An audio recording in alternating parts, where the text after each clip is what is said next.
Saya, Joko Widodo.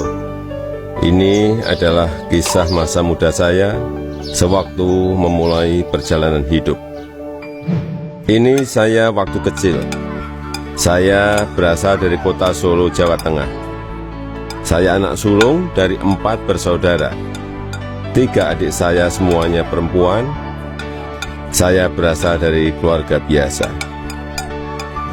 Kami berulang kali pindah rumah kontrakan, rumah sederhana yang mampu dibayar Bapak untuk tempat tinggal kami sekeluarga.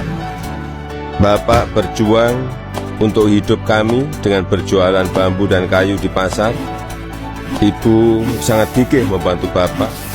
Setelah selesai masak dan membereskan rumah, ia segera pergi ke lapak dagang Bapak untuk membantu mengikat bambu dan kayu. Mereka melakukan itu semua demi anak-anaknya untuk bisa sekolah. Mereka meyakinkan saya bahwa sekolah akan mampu mengubah hidup saya. Perjuangan dan usaha Bapak sangat menginspirasi saya. Usaha Bapak berjalan baik, dagangan makin laku, dan saya tahu Ibu mulai punya uang. Saya pun mulai nakal waktu itu. Saya sering iseng memanggil pedagang makanan apa saja yang lewat dekat rumah. Tukang siomay, tukang bakso, tukang jajanan pasar. Ibu pun terpaksa membayar apapun yang saya pesan. Suatu kali saya asal manggil saja, ada tukang lewat di depan rumah. Saya pikir jual kue pasar, ternyata tukang arang. Ibu muncul sebelum saya sempat berlari. Terpaksa ibu membelinya dan langsung menyodorkan bungkusan berisi arang untuk saya makan sambil berkata, "Ayo makan, habisin ya, kamu kan yang kepengin jajan." Suatu hari, kami kena gusur pemerintah daerah karena daerah rumah kami akan dibangun fasilitas kota. Kami sekeluarga terusir begitu saja tanpa ada perhatian di mana kami akan tinggal. Kejadian ini membuat kami sekeluarga sangat terpukul. Kami terpaksa menumpang di rumah paman. Keadaan yang sulit membuat kami sekeluarga gigih berjuang lebih keras. Bapak menjadi sopir angkutan umum. Setelah sekolah, saya membantu ibu berjualan di pasar meneruskan usaha Bapak. Kami sekeluarga menjalani hidup tanpa mengeluh dan saling mengalirkan energi positif. Bersama-sama kami berjuang untuk tidak lagi menumpang. Kerja keras tidak pernah sia-sia. Bapak bisa membuka bengkel usaha kayu. Setelah beberapa tahun, akhirnya uang bisa terkumpul untuk membeli rumah sederhana.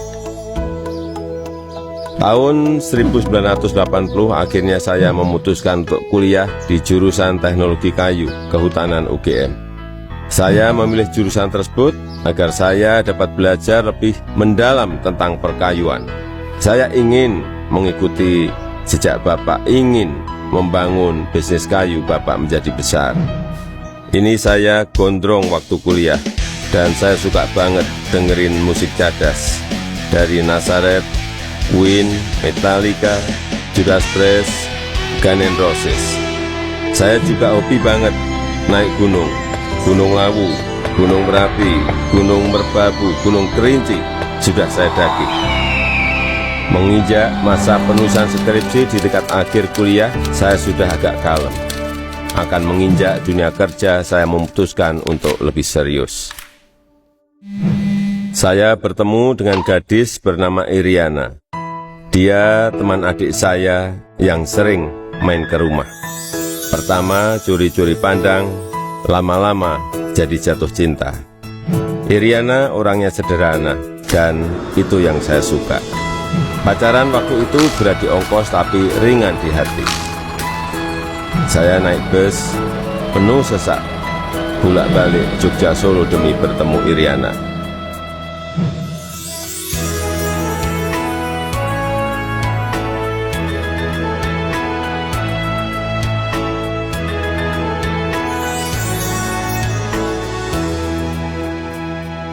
Lulus kuliah tahun 1985, Saya melamar ke sebuah perusahaan kertas di Aceh. Setelah diterima, saya baru tahu akan ditempatkan di hutan rimba. Pekerjaan saya adalah mempersiapkan persemaian pinus untuk kemudian ditanam di lapangan di hutan-hutan yang gundul. Beberapa bulan setelah itu saya kembali ke Solo untuk menikahi Iriana dan menyiapkan keberangkatan kami ke Aceh. Masa awal pernikahan kami berada di dalam hutan rimba selama 2,5 tahun. Pada tahun kedua, Iriana sudah dalam kondisi hamil dan kita memutuskan untuk melahirkan anak pertama kami di Solo. Kembali ke Solo, mulai ikut paman bekerja di pabrik mebel untuk mencari pengalaman.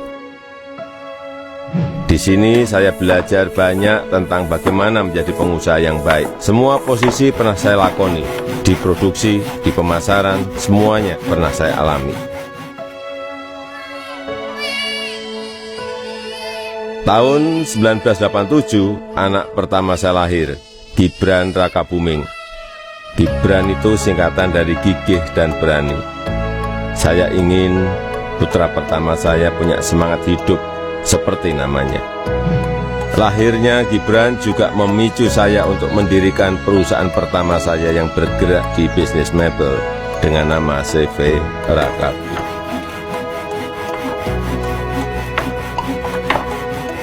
Tapi ternyata menjadi pengusaha bukanlah sesuatu yang mudah. Saya pernah habis ditipu. Barang sudah dikirim tapi tidak dibayar.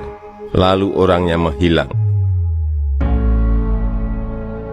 Kalau kita jatuh ya harus bangkit lagi. Tidak lama setelah itu saya mendapatkan pinjaman modal usaha. Dengan semangat untuk bangkit dan berkembang, saya bergerak cepat untuk mencari pesanan sampai luar negeri dengan cara ikut pameran-pameran mebel. Hasil usaha saya mulai terlihat, kantor tidak pernah sepi dari kunjungan pembeli. Di sini saya bertemu dengan pembeli dari Prancis bernama Bernard Jan. Dia yang memberi sebutan Jokowi untuk saya, untuk membedakan Joko Widodo dengan Joko-Joko lainnya yang banyak beliau kenal. Sejak saat itu, orang-orang lingkungan pengusaha mebel mulai memanggil saya Jokowi. 2 anak saya lahir setelah keadaan ekonomi keluarga membaik. Kahiyang Ayu dan Kaisang Pangarep. Saya ingin anak-anak saya mengenal sekolah kehidupan yang dilandasi perjuangan untuk mandiri, supaya mereka semua mampu membangun kehidupan yang kukuh. Keluarga adalah sumber kekuatan terbesar bagi saya. Saya yakin yang saya alami waktu muda sedang kalian alami sekarang. Tidak ada Jokowi hari ini jika tidak ada sejarah susah hidup saya. Teruslah berjuang mewujudkan mimpi-mimpi kalian. Mari kita terus bangun Indonesia maju.